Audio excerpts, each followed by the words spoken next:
Audio Jungle.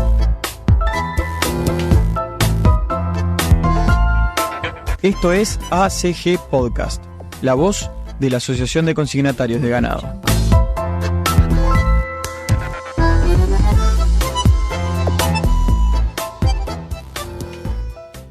Bienvenidos a todos, bienvenidos a todas. Es un gusto enorme recibirlos en este nuevo episodio de ACG Podcast Voces del Negocio Ganadero, la voz de la Asociación de Consignatarios de Ganado, donde, como siempre mencionamos, repasamos los principales temas y entrevistamos a distintos actores que tienen que ver con el sector agropecuario, puntualmente con el negocio ganadero, no solo a aquellos socios de la Asociación de Consignatarios de Ganado, sino también jerarcas, empresarios, productores y demás.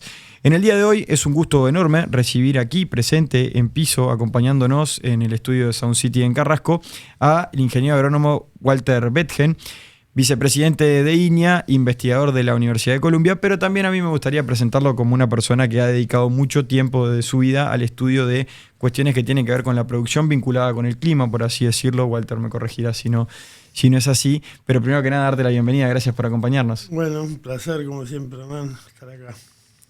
Walter, vamos directo al grano porque es un poco lo que estábamos conversando en momentos de la coordinación de esta propia entrevista.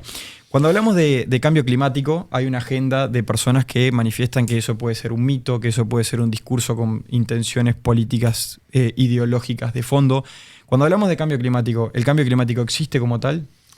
Sí, ya a esta altura del siglo hay muy poca gente que sigue insistiendo con el discurso de que no hay un cambio climático, causado por la actividad humana. Hubo una época que sí, en los 90, al principio de los años 2000, había una posición bastante común. Después es como que, en algún momento tenés que creer que la Tierra no es plana, claro, que los Reyes Magos son tus padres y que hay un cambio climático. Lo que es confuso, y yo creo que a veces con mala intención, a veces sin mala intención, es que el clima ha cambiado desde que hay planeta. Entonces, algunos argumentos que la gente utilizaba para decir esto del cambio climático es un invento, es justamente eso, es decir, bueno, pero acá el clima siempre cambió. A lo largo de los millones de años el clima cambió, y es verdad, hubo por ejemplo, momentos en la historia del planeta que había mucho más metano en la vuelta que lo que hay ahora, pero estás hablando de escala de millones de años, ¿no? Ahora, por ejemplo, para darte una idea, uno de los gases de efecto invernadero más importantes, que es el dióxido de carbono. Los científicos lo que hacen es estudiar la composición de la atmósfera en los últimos varios cientos de miles de años. Y es interesante, lo que hacen es se van cerca de los polos y sacan unas muestras del hielo muy hondas, muy profundas, con los mismos instrumentos que hacen para buscar petróleo. Uh-huh. Y entonces cuanto más profunda es la muestra y tenés burbujitas atrapadas de aire, cuanto más profundo te vas, más viejo es la burbuja de aire que quedó atrapado siempre. Entonces, lo que se sabe hoy, por ejemplo, es que en los últimos 800.000 años, la concentración de dióxido de carbono en la atmósfera era más o menos 300 partes por millón. 300, acordate el número 300. Y eso durante 800.000 años fue así. A partir del siglo XVIII, XIX, empieza a crecer mucho más que en la historia esa de los últimos 800.000 años. Y en los últimos... Coincidente con la época de la Revolución Industrial, sí, ahí. Y en los últimos 70, 80 años explota y pasa de 300 a 400 y pico. O sea, la concentración de dióxido de carbono estuvo 800.000 años más o menos estable alrededor de 300, y en los últimos 100 años pasa a 400 y pico. Entonces, o sea, eso, no hay otra explicación de que la actividad humana ha generado eso. Walter, si yo te preguntara qué es el cambio climático, ¿cómo me lo definirías? Y también, como puntapié inicial, en cierto momento, lo conversábamos hace un ratito, hicimos una entrevista que a mí, por lo menos, me resultó muy didáctica, en la cual explicabas los 3 gases de efecto invernadero y cómo se componen. Me gustaría que pudieras hacer esa exposición. Para entender el cambio climático, la primera cosa que hay que entender es el calentamiento global.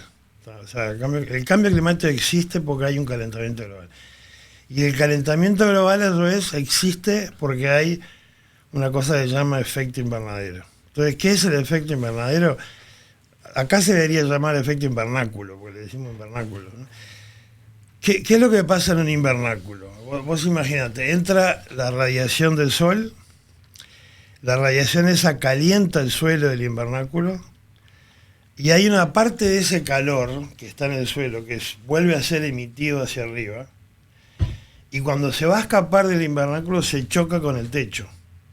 Entonces queda atrapado. Hay una parte que se va, pero hay una parte que queda, el calor queda atrapado. Por eso, adentro de un invernáculo hace más calor que afuera. Es el mismo ejemplo de entrar al auto en verano.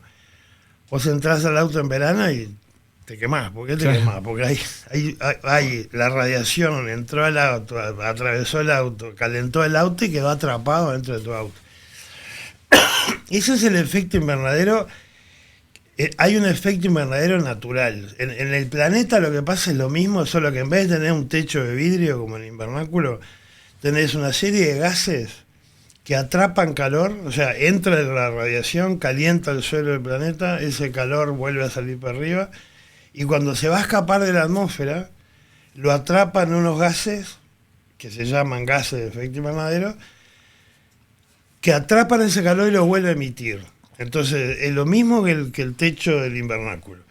Ahora, ¿qué es lo que ha pasado en los últimos 200, 300 años? Es que es mucha la cantidad de gases de efecto invernadero que se estuvo emitiendo. El efecto natural, ese efecto invernadero natural, es lo que te permite que haya vida en el planeta.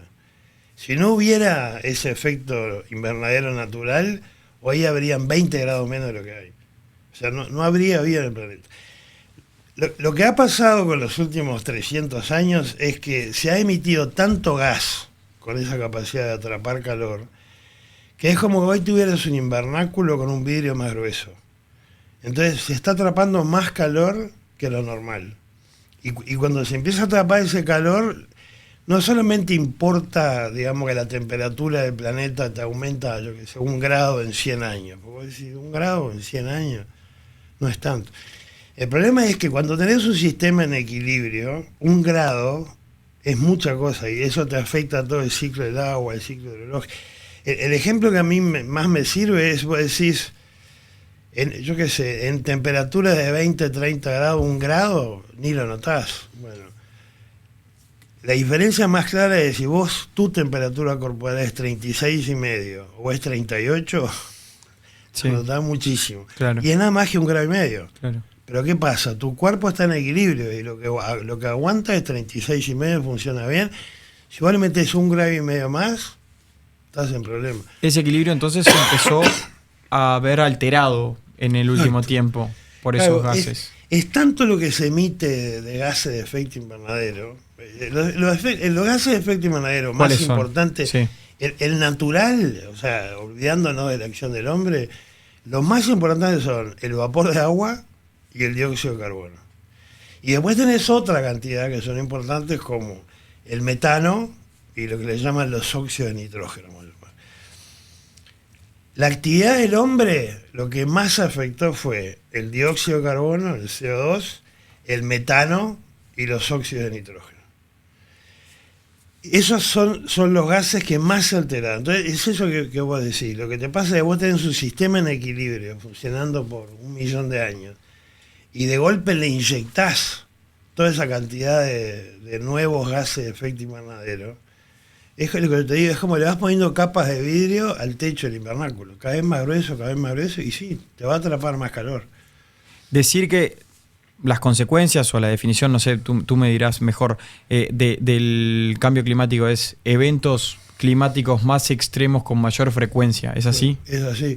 O sea, por ejemplo, en Uruguay lo vemos claramente. Sí. La peor sequía de la historia, sí, o de las 2, 3 peores de la historia, y 1.000 milímetros en 3 meses, con diferencia de 11, 12 meses. Sí, es increíble. Eso es lo que importa del cambio climático. Lo que importa del cambio climático es lo que yo te decía. es difícil que alguien se dé cuenta que la temperatura del planeta te aumente 1 grado en 100 años. Vos decís, eso Claro. no puede ser tan importante. Ahora, lo que sí importa es eso que yo te decía del equilibrio, ¿no? Entonces, suponete, uno de los grandes desafíos que tienen los científicos es decir, bueno, ¿cómo va a ser el clima del futuro? ¿Qué va a pasar en el 2080? Suponete. Y es bravo, porque vos primero tenés que tener modelos que te simulen bien todo lo que pasa en el planeta. Y segundo, tenés que imaginarte cómo va a ser el mundo en los siguientes 60 años. Por tanto, imagino que todavía no hay ninguna hipótesis confiable todavía. Y es complicadísimo. O sea, igual la gente publica, ¿no? Te dice, yo qué sé, son cosas que digamos, científicamente son muy imprecisas. Pero más que nada, yo te digo, ¿a quién le sirve que vos vengas y le digas, mirá, en el 2080 en el sudeste de América del Sur va a llover 10% menos en verano, o 20% más? 2080, ¿qué haces con eso? Y además después te digo, ¿y sabes qué? En realidad no estamos muy seguros si va a bajar 20% o si va a subir 10%. Es la mejor receta de parálisis. Vos le das la información a alguien que está muy, muy lejos del tiempo y además le decís, y no estamos muy seguros. Claro.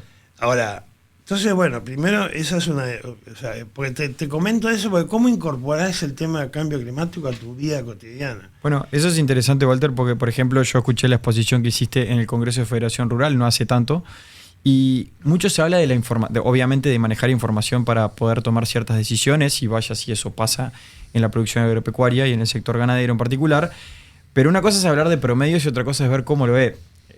Ejemplo, si llueve 1.200 milímetros en promedio en Uruguay, pero si un año te llueven los 1.200 en abril y al otro año te llueven los 1.200 en septiembre, ¿de qué sirve esa información?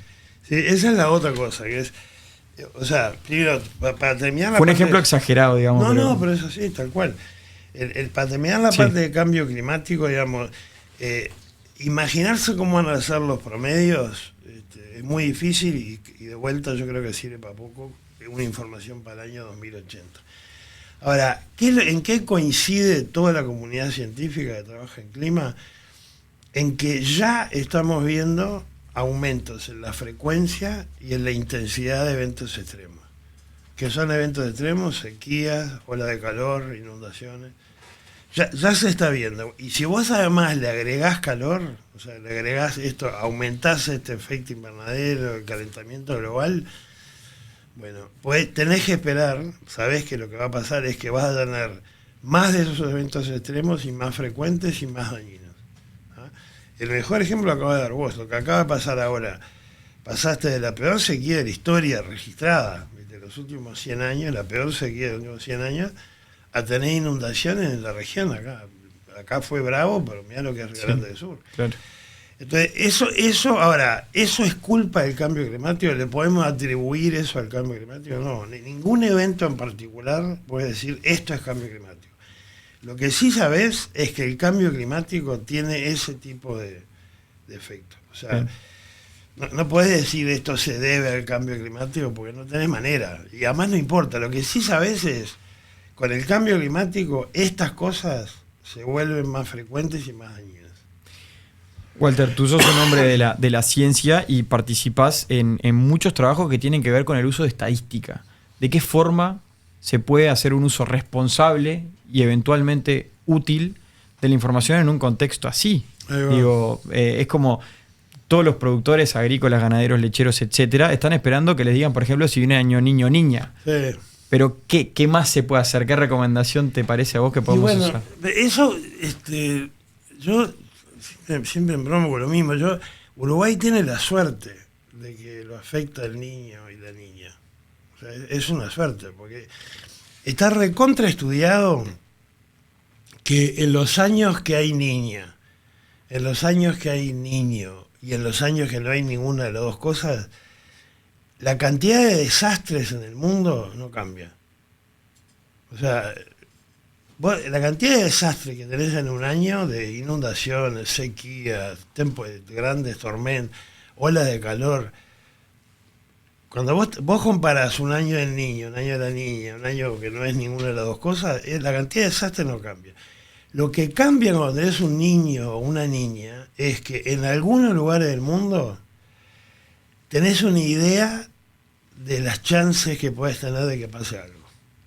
Entonces, si vos estás en los cerrados de Brasil, viste ahí Mato Grosso del Sur, donde el niño no afecta, no hay una relación clara, todos los años es una timba. Todos los años, y bueno, este año voy a plantar soja, y bueno, puede llover más que lo normal, menos que lo normal, alrededor de lo normal. Todos los años no tenés ni idea. Si estás en Uruguay tenés una idea. Tenés la idea de que si es un año de la niña, por ejemplo, hay una chance más alta de lo normal de que en octubre, noviembre, diciembre llueva menos que lo normal. Y es eso, o sea, no te está diciendo es un año de la niña va a haber sequía. O es un año de la niña no va a llover en octubre y noviembre, no. Te está diciendo, vos jugás a un juego con dados, bueno, este año los dados están cargados. Pero vos, yo qué sé, te jugás a un juego que te puede salir 1, 2, 3, 4, 5, 6. Bueno, este año suponete que te puede salir 1, 2, 3 o 4, 5 o 6. Bueno, normalmente todos tienen la misma chance. Yo te digo, este año el 1 y el 2 tienen más alta chance de que cualquier otro número. Claro. Vos vas a apostar todo la primera vez que te dan los dados, no. Lo que vas a hacer es consistentemente usar esa información y decir, bueno, este año me están diciendo que es más probable que lo normal que llueva menos en primavera. ¿Qué puedo hacer? Y bueno, cada uno sabe lo que puede hacer, pero cosas típicas son, en el caso de la agricultura, siembras más tardías, cosa de que puedas zafar el periodo de floración, la parte más sensible, la falta de agua, diversificar, ¿viste? O sea, no jugarte toda una cosa que todo te caiga en el mismo momento del año. Pero eso es totalmente distinto a decir, como es un año de la niña, no hay que plantar soja o no hay que plantar maíz. Eso es un disparate, porque estás hablando de informaciones probabilísticas. Claro. Ahora, te repito, imagínate la gran diferencia que tiene Uruguay, el Grande del Sur, un pedazo de Argentina, es que por suerte nos afecta a niños. Porque te repito, si vos estás en un lugar que no tenés ni idea, todos los años estás tomando decisiones con una timba. Entonces, miremoslo, es como si yo te dijera a un productor, le decía, bueno, mira, a ver, ¿qué está pasando en China? La guerra de Ucrania, ahora lo que está pasando con Palestina. Bueno, este es un año en donde el precio de los fertilizantes probablemente se vaya para arriba. O este es un año donde el precio de la soja parece que va a ser bueno. Vos vas a hacer, ¿cómo usás esa información? No es que vas a hacer solo soja. No es que vas a dejar de comprar fertilizantes porque te digo que probablemente los fertilizantes sean caros. Vos vas a usar eso con moderación. Me están dando una información, la incorporo en mis decisiones, pero no hago sí o no. Bueno, con el tema del niño y la niña es lo mismo. Te estoy dando una información que te digo, este año el precio pinta bien. Bueno, este año puedes esperar que la lluvia de primavera es muy probable que llueve menos que lo normal. ¿Es sequía? No. Ahora, ahí hay un tema psicológico que mirá que esto yo lo he visto en todo el mundo, no es un tema de Uruguay, lo he visto desde productores chiquitos en África hasta productores de decenas de miles de hectáreas en Estados Unidos. Es el impacto de la memoria corta. Entonces, la zafra anterior. Sí. Y es una cosa que tiene un impacto enorme, pero eso es emocional. Es emocional, es totalmente irracional y te pasa, si vos te podés a pensar, nos pasa a nosotros en la vida cotidiana, lo que te acaba de pasar, decís, esto te afecta a pil. Entonces, fíjate lo que pasó ahora. Se dio una cosa que no es muy común, pero en el Uruguay se dieron 3 años de corrido la niña. 3 años de la niña de corrido. Que fueron 2021, 21-22, 22-23. Y enseguida un año del niño, 23-24. De los 3 años de la niña, 2021, 21-22 y 22-23, Uno fue un desastre. Un desastre, o sea, el peor sequía de 100 años, que fue el 22-23. El último, sí, el último antes de esta. Ahora, en el 2021 también fue una niña. No pasó nada. O sea, no pasó nada. Vos mirás los rendimientos nacionales de maíz, de soja, ningún problema. 21-22, lo mismo. Venía seco y de repente ¿Te llovió acordás en que ese año se enero? puso a llover un 14-15 de enero y como que revirtió la tendencia? Cambió todo. Hubo buenas cosechas incluso. Porque venía seco, porque octubre era seco, noviembre seco, diciembre seco, viene enero, caen 200 milímetros y se revirtió todo. Y después sí, 22-23, espantoso. Ahora, ¿qué te queda, vamos, en la cabeza? Y bueno, el último año de la niña fue un desastre. Si ahora lees que el año que viene, este año, va a ser un año de la niña, lo primero que te salta es el año pasado. Es lo último que te pasó. Claro. La última, ni te olvidás de lo que pasó en los últimos, 10, 15 años. Y de hecho, si vos mirás los números, lo que pasó en los últimos 15 años fue que en promedio, los años que hubo niña, no me acuerdo exactamente los números, pero es algo así como que el promedio de los años niña, los últimos 15 años, los rendimientos de cultivo de verano fueron 10-15% menos. 10-15% menos, no te estoy diciendo 90%, claro. 15% menos. Y en los años el que sale de esa serie es el 22-23. Sí. Te da cero. Pero en promedio te da eso. Y el promedio de los años del niño te da ponerle 10% por arriba del promedio. Ahora, de los últimos 15 años, uno de los mejores años de rendimiento de verano fue un año niña, que creo que fue, no me acuerdo, no quiero decir un disparate, pero fue un año niña. Entonces, con todo esto lo que te digo es, lo que uno tiene que hacer con esta información es aprovecharla. O sea, es cualquier cosa que vos hagas, ¿cómo preferís tomar una decisión? ¿Con algo de información o tirándote una timba todos los años? No, vamos a usar toda la información que tenemos, de precio, de clima. Bueno, con esto es así. Está claro. Yo creo, Walter, que un camino exitoso que se ha recorrido en el último tiempo en Uruguay ha sido una diversificación importante de lo que es la explotación agropecuaria para cubrirse en cierto modo de esto. Por ahí los otros dos grandes aspectos que pueden aparecer como estratégicos para utilizar la información de forma útil pueden ser seguros agrícolas y riego. Bien, exacto. Eso, pues yo la manera como, yo sé que es muy esquemático, pero yo lo que digo es, vos como productor agropecuario, vos te enfrentás a una cantidad grande de riesgos. ¿Tá? Algunos de esos riesgos vos los podés manejar más o menos. Por ejemplo, ¿cómo manejás el riesgo de precios? Y bueno, te metés en esto en los mercados de futuro, vendés algo anticipadamente, te quedás con otro poco, ves cómo viene el mercado. Vos tenés un instrumento financiero que te permite más o menos manejar el precio del riesgo, una parte del riesgo. ¿Cómo manejás el riesgo del clima? Y bueno, usás toda la información que recibas, ¿no? Si es el año de la niña, tiendo siempre a matar, maíz más corto, soja, no sé qué, usás eso. Pero además usás siembra directa, entonces mantenés el suelo bien, con buena capacidad de almacenar agua. Pero además tenés, sistema de suelo con cobertura, entonces te asegurás que protegiste el suelo, que también te aumenta la capacidad. Vos vas manejando todo, hacés diversificación, hacés rotación, entonces no hacés solamente en todo tu campo soja, ¿no? Vas alternando soja con maíz, con otro cultivo. Y vos manejás de esa manera, manejás una buena parte de los riesgos a los que te enfrentás. Ahora, hay una parte de los riesgos que no lo vas a poder manejar, que son las cosas que te pasan, medias extremas, o las cosas que...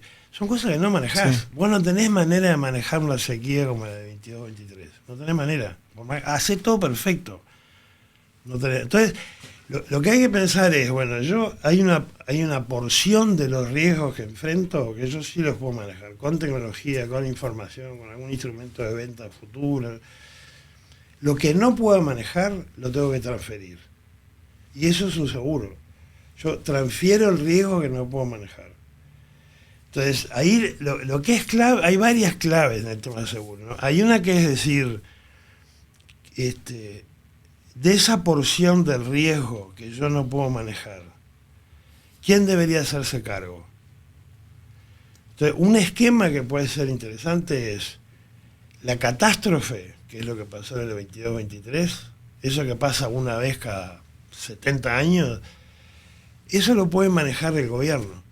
Compra un bono de catástrofe, que no sale muy caro porque estás asegurando una cosa que pasa cada 50 o 60 años, pero le dejas al productor tranquilo, que esa cosa espantosa que te pasa cada 40 o 50 años está cubierto. Lo que viene después es cosas que te pasan cada 10, cada 12, cada 8 años, armás un buen seguro. Entonces medís bien cuáles son los riesgos, cuánto depende, pues tampoco vas a asegurar cosas que están mal hechas. ¿Viste? Si vos en tu campo sembraste todo el maíz el 15 de noviembre, bueno, muchacho, no estás haciendo un buen manejo de riesgo. Claro. Ahora, vos hacer las cosas bien, yo te estimo cuánto es lo que vos no podés manejar y en base a eso armás una póliza de seguro. Que además hay seguros, hay formas de seguro, porque los seguros son caros. El seguro convencional en el mundo están en general muy fuertemente subsidiados. Estados Unidos subsidia casi que el 100% del seguro que pagan los productores. Y eso acá es más difícil que poderlo hacer, ¿no? Es muy rico para hacer eso. Entonces hay otras modalidades de seguro. El instituto que yo trabajo en Colombia, entonces hemos instalado seguros en Etiopía, en Senegal, ¿viste? En lugares que los productores tienen 1 hectárea. Y son seguros en base a índices climáticos.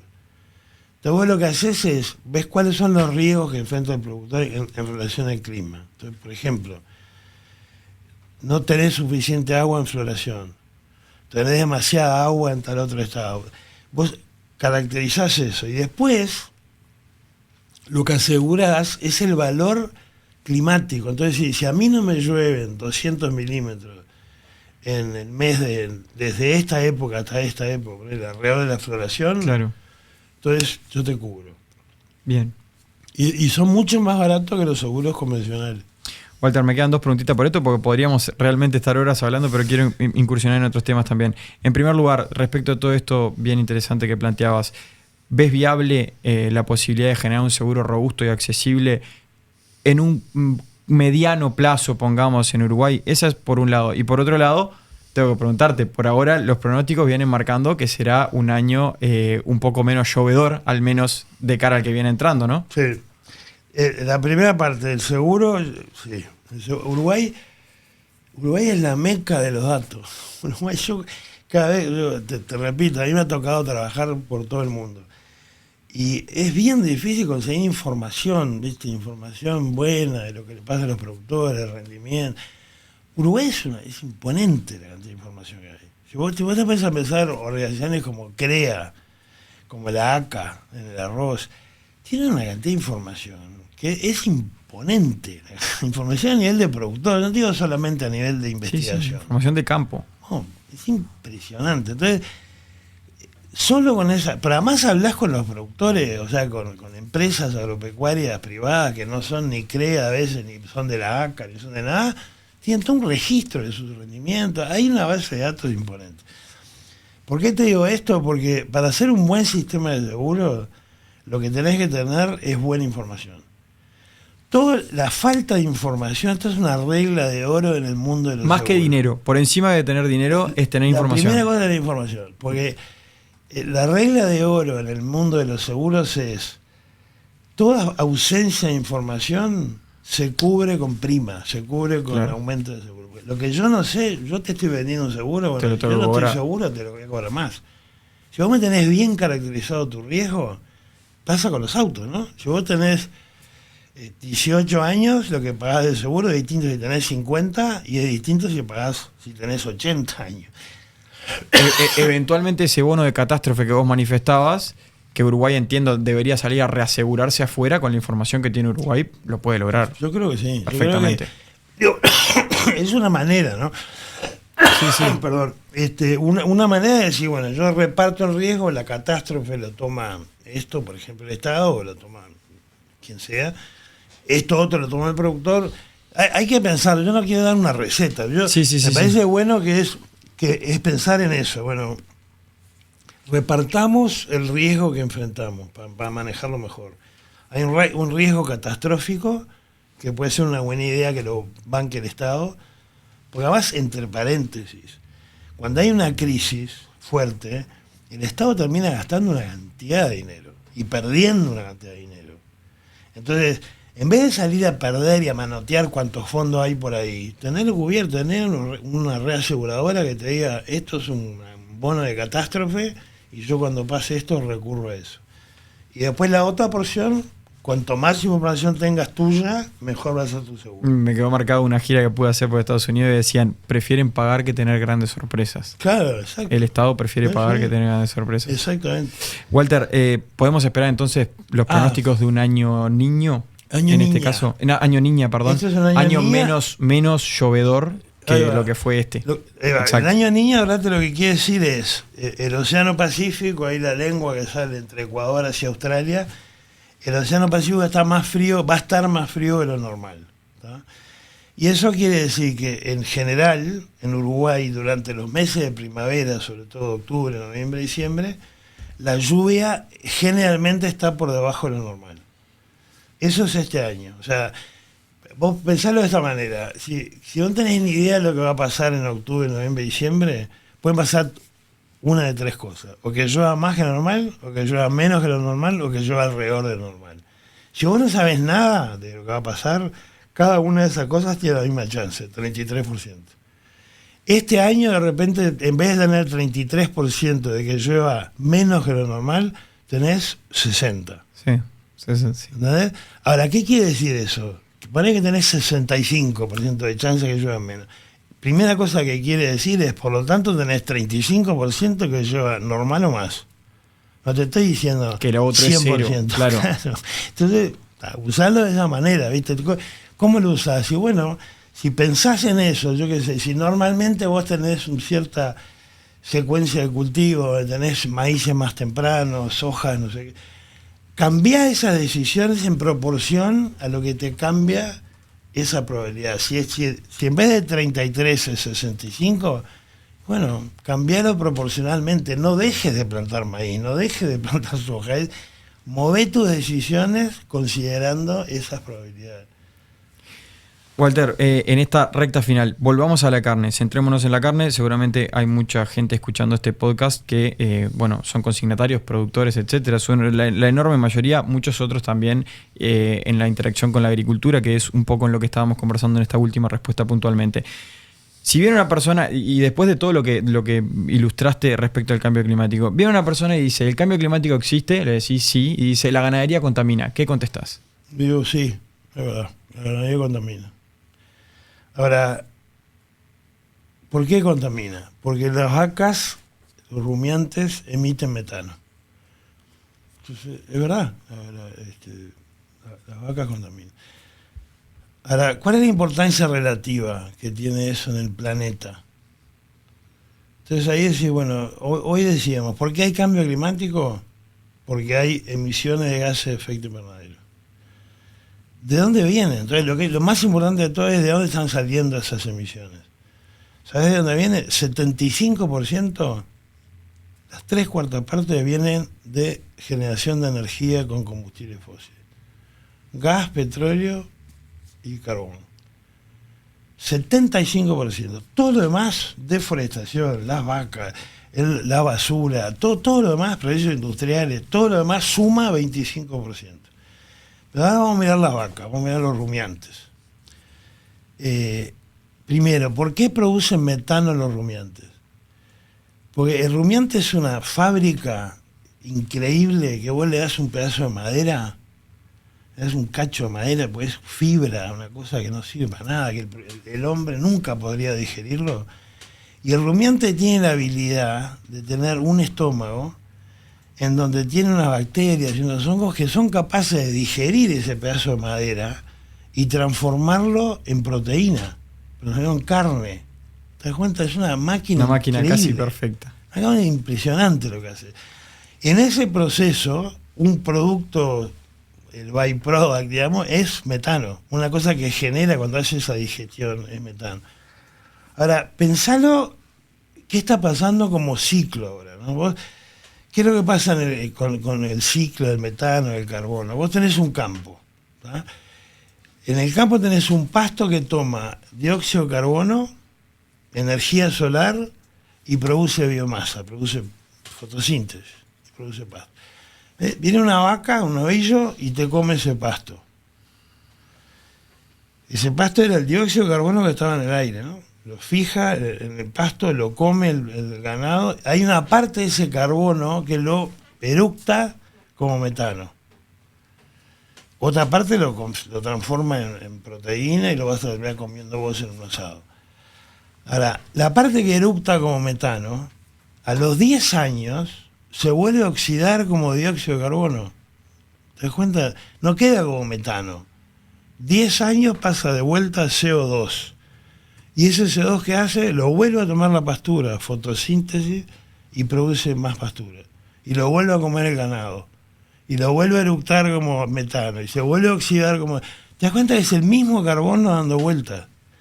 Eso es totalmente diferente. Y yo hago un pozo y empiezo a sacar de la profundidad un carbono que es petróleo, que eran fósiles de animales y de selvas y que se convirtió en petróleo y que de golpe yo lo empiezo a inyectar a la atmósfera. Eso no es carbono reciclado. Eso es carbono nuevo. Estoy agregando carbono que no estaba. Claro, que estaba bueno, capturado. es una diferencia gigantesca.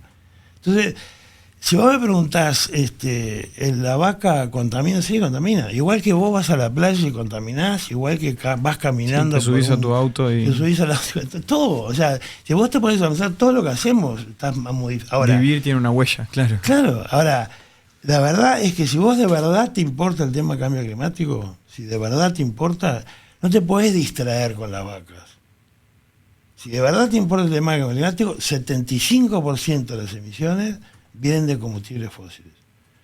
Tanto es así que si vos agarrás pérdidas por ineficiencias, no te estoy hablando de que estás quemando para producir energía, no. Hay ineficiencias en el sector combustibles fósiles. Por ejemplo, cuando abrís una mina de carbón tenés que ventilar porque es un peligro para la gente que va a trabajar. Entonces, vos abrís la mina, ventilás, ¿sabes lo que estás ventilando? Metano. Cuando haces un pozo de petróleo, que lo habrá visto 1000 veces en películas, saltan unos chorros de aire. No es aire, lo que está saltando es metano. Y cuando está funcionando el pozo de petróleo, sigue emitiendo metano. Y la tercera cosa es, desde el yacimiento de gas natural hasta tu casa, todas esas cañerías van perdiendo, tenés pérdida, lógica, ¿no? Una pérdida de metano, eso también es metano.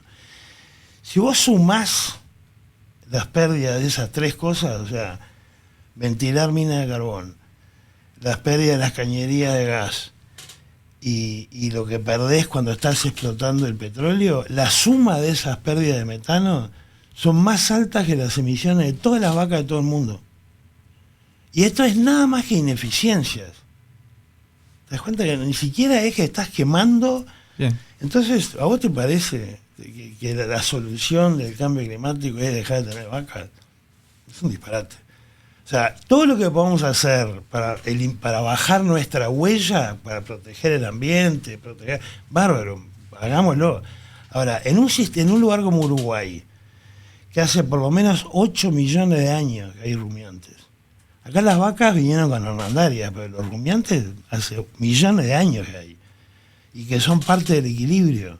Y que si vos sacás el rumiante del campo natural, del ecosistema natural, se te degrada la pastura. Sí. Entonces, ¿vos vas a tratar eso igual que tratás un pozo de petróleo? Es un disparate. Y que tiene un equilibrio, entiendo, también con el campo natural, con el bosque nativo. Claro. O sea, que eso también es información. No puedes ni comparar. Primero, cuantitativamente es un disparate porque estás hablando de 5% contra 75%. Y segundo, no es lo mismo si vos... ¿sabés lo que es un disparate? Eso sí es un disparate. Es decir, un bosque tropical, cortarlo, quemarlo, poner una pastura y producir ahí. Eso sí es un disparate. ¿Pero por qué es un disparate? No solo porque estás rompiendo un ecosistema natural importantísimo para el planeta, sino que además cuando vos pensás la cantidad de carbono que hay en ese monte, en ese bosque, y vos lo cortás y lo quemás, es parecido a inyectar petróleo, ¿no? Claro. Porque es carbono que no estaba en el ciclo, estaban esos árboles creciendo en equilibrio y de repente vos venís, pum, lo cortás, lo quemás, inyectaste todo. Ahora, en un campo natural, en una pastura, que el carbono que Dios se está reciclando, viste que el metano que se oxida, que va para el pasto, lo come la vaca, lo vuelve a eructar, lo vuelve a... La última de esto, ¿por qué se habla tanto del metano de todos los gases? Una de las razones, o sea, yo normalmente soy lo menos propenso a creer en las conspiraciones. Pero en este caso me parece que, yo lo he pensado mucho, pero ¿cómo puede ser que la gente común, digamos, sabiendo que el 75% de las emisiones vienen de combustibles fósiles, se haya vuelto tan importante si comes carne o si no comes carne? ¿A quién le favorece eso, esa discusión? Le favorece a la corporación que produce combustibles fósiles. Vos distraés la atención, ¿me entendés? Porque mucho más, te toca mucho más cerca del corazón hablar de lo que comés, que ponerte a pensar y estás quemando petróleo, y estás haciendo eso. Entonces, primero que nada, yo creo que hay un tema de eso. Hay un tema de que hay intereses económicos, ideológico, económico. Y después hay una cosa que es más objetiva, y es que el metano tiene un poder de calentamiento que es casi 30 veces mayor al dióxido de carbono. Ahora, el óxido nitroso tiene 300 veces más. Sin embargo, hablamos de metano, más que de otra. Y de vuelta, te voy a dar un razonamiento por el absurdo. ¿Sabes cuál es la principal fuente de emisiones de metano del mundo? Los pantanos, los humedales, los bañados. Eso es lo principal, mucho más que nada, es lo natural. Pero eso está desde siempre. Desde siempre. Ahora, vos estás preocupado por el metano, ¿vas a desecar todos los bañados? ¿Vas a destruir todos los pantanales del mundo? No, es un disparate, porque eso es parte del ciclo natural. Bueno, pensar de la misma manera los sistemas de producción de carne en base a pasturas, en ecosistemas que siempre tuvieron pasturas, que siempre tuvieron rumiantes. Tratar de sacar el ganado de esos lugares es lo mismo que digas, voy a desecar todos los baños del mundo. Disparate. Walter, te hago la última consulta, y esta creo que toca un poco hasta el corazón de los uruguayos, no solo los socios de ACG o productores, sino todos los uruguayos, que el asado para nosotros es como casi que una religión en muchos casos. Cuando se habla de carne sintética, ahora que está muy, muy en agenda, está bien que el nombre tenga la palabra carne, es otra cosa.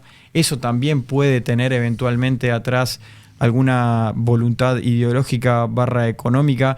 Vino a ocupar este vacío legal, entre comillas, por así decirlo, que se empieza a generar cuando se habla de que la ganadería contamina. ¿Cómo ves ese tema hoy? Yo creo que ese tema, me parece que es un tema del mundo desarrollado. Porque eso, viste, cuando vos, yo te voy a decir, lo que a mí más me indigna, siendo muy uruguayo y muy de asado y muy, claro, o sea, está dentro de mi ADN, que le digan carne, me da lo mismo. Que le digan, ¿cómo es que le dicen? Impossible Burger y toda esta cosa, no me importa. A mí lo que realmente me indigna es cuando el mensaje que te da alguien es, tienen que empezar a comer menos carne. Es una cosa que viene, me suena casi colonialista, porque que vos le digas es un alemán, a un inglés, a un americano, incluso un uruguayo, un brasilero, vos coman un poco menos de carne. Yo te aguanto. Ahora, que le digas a un etíope, a un tipo de Senegal, que comen 10 kilos de carne por año y que tienen unos problemas de nutrición espantosos porque no tienen disponibilidad de alimentos buenos, que vos le pases al mundo, viste, en desarrollo, a los países más pobres, y digan, vos no coman carne. Es como yo te dijera a ti, ¿sabes qué? No compres tanto diamantes. Bajá la compra de diamantes, no te compres tanto Rolls Royce. ¿Pero de qué me estás hablando? Estás hablando, si le querés hablar al mundo desarrollado, decirle todas esas cosas. Pero el mundo, hoy tenés en el mundo 800 millones de personas con hambre. Me acuerdo que una vez vos me comentabas cuando estábamos hablando de todo esto, bueno, perfecto, esa agenda es muy respetable. Ahora, elegí qué millón de personas del mundo se va a morir de hambre o va a pasar hambre. Ya te digo, a mí me indigna, de verdad me indigna, porque son mensajes que vienen de Europa y de algunos lugares de Estados Unidos que ignoran la realidad del mundo, ¿entendés? O sea, que aclaren, si ellos dicen, te repito, si alguien dice, mira, en Alemania estamos comiendo en equivalente a 130 kilos de carne per cápita por año, vamos a bajar un poco. Está bien, yo te entiendo. Es discutible, pero te entiendo. En Uruguay comemos no sé cuánta cantidad de carne equivalente per cápita, no podremos bajar un poco, igual puede ser, comer más verduras, puede ser. Ahora, no salgas con un mensaje que le diga al mundo, porque a mí me da vergüenza ajena cuando veo esas cosas y me acuerdo donde yo trabajo, que trabajo en lugares como Etiopía, Senegal, en Kenia, en países que de verdad están comiendo mal, no les da la comida, y que venga un europeo a decirte no coman carne porque eso le hace mal al medio ambiente. Pero vos me estás embromando, ¿me estás hablando en serio? Claro. Entonces, no salga. Son cosas que son mensajes que para mí lo que me da es vergüenza ajena. Salgan a mirar un poco el mundo y no digan disparate. Clarísimo. Walter Bethgen, vicepresidente de INEA, investigador de la Universidad de Columbia. Gracias por esta muy linda charla en ACG Podcast y seguramente queda la invitación hecha para más adelante debatir otros de estos temas tan importantes y tan interesantes. Buenísimo. Bueno, un placer, como siempre. Audio Jungle. Esto es ACG Podcast, la voz de la Asociación de Consignatarios de Ganado.